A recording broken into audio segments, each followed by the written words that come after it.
Many companies in the Philippines are also hoping to tap into the Chinese market.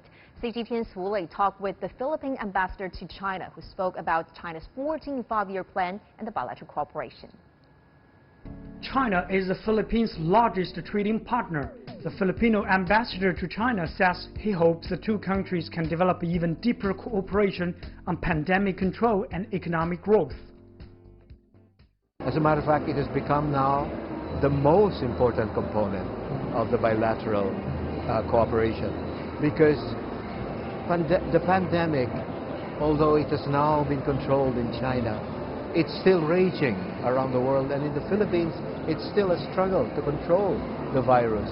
So the China, for which we're very grateful, has not only sent a lot of medical supplies and medical equipment, it also sent a medical team.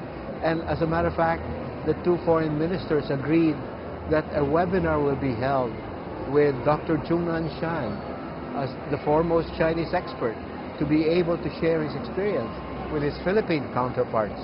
And moreover, more than 60 Philippine Air Force transport planes, together with some commercial flights, have been allowed by the Chinese authorities to fly over the South China Sea and pick up medical supplies from China that can be used in the Philippines. And this has become an air bridge of cooperation between the two countries. The global economy faces a lot of challenges and uncertainties, but China's economy bounced back to positive growth in the third quarter. How is this important for the global economy?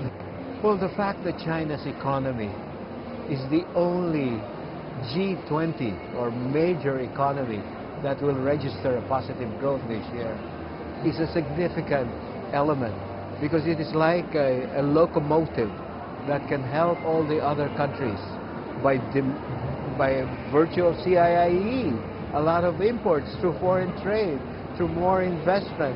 So we view China as a very steady locomotive that can help the global economy and the regional economy and the Philippine economy get out onto the path of positive growth.